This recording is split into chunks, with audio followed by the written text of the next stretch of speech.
आप में से एक भी जन ऐसा नहीं होगा जो ये कहे आओ भाग्यवान 2 बच्चे पैदा करते हैं और अब वो 2 बच्चे जब पैदा हो जाएंगे हम ये चाहते हैं कि खूब सा संघर्ष करें, खूब सारे हॉस्पिटल में जाएं, बीमार रहें, नशे करें, तकलीफ रहें, संघर्ष में रहें, उनकी जिंदगी संघर्ष से भरी हुई हो।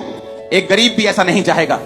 एक गरीब भी, बाइबल कहती है अब तुम बुरे होकर भी अपने बच्चों को अच्छी वस्तुएं देना जानते हो तो स्वर्ग के पिता अपने मांगने वालों को अच्छी वस्तुएं क्यों ना देगा।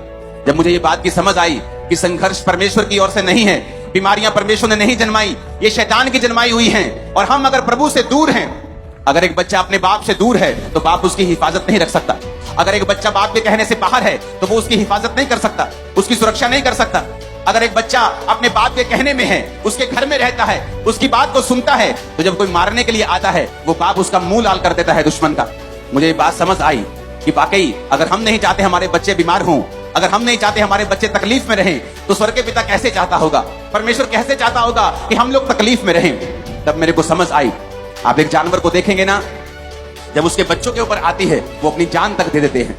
कभी कबूतर को देखो, पंछियों को देखो, जब खेतों में वो अंडे देते हैं और ट्रैक्टर चढ़ने वाला होता है अंडों के ऊपर, तो वो अंडों के ऊपर बैठ जाते हैं। आपने ऐसी टी टी टी टी करने वाली एक चिड़िया देखी होगी।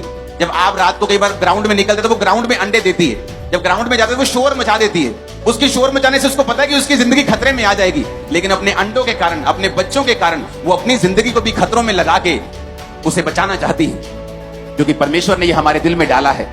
ये सारी भावनाएं हमें परमेश्वर से मिली हैं, क्योंकि परमेश्वर ने कहा मैंने मनुष्य को अपनी समानता में बनाया है, मैंने मनुष्य को अपने जैसा बनाया है, मैंने मनुष्य को अपने ही तरीके का, अपने ही जैसा, अपने जैसा दिखने वाला मैंने उसे बनाया है। इसलिए अपने बच्चों को प्रोटेक्शन देना ये आपको परमेश्वर से मिला है। अपने बच्चों से प्यार करना ये आपको परमेश्वर से मिला है। ये परमेश्वर ने आपके अंदर डाला है। तो परमेश्वर जिसने आपके अंदर डाला है वो कितना प्यार हमें करता होगा, और वो कितना चाहता होगा कि हम इन बीमारियों से, हम इस शैतान से, हम इन दुखों से छूट जाएं।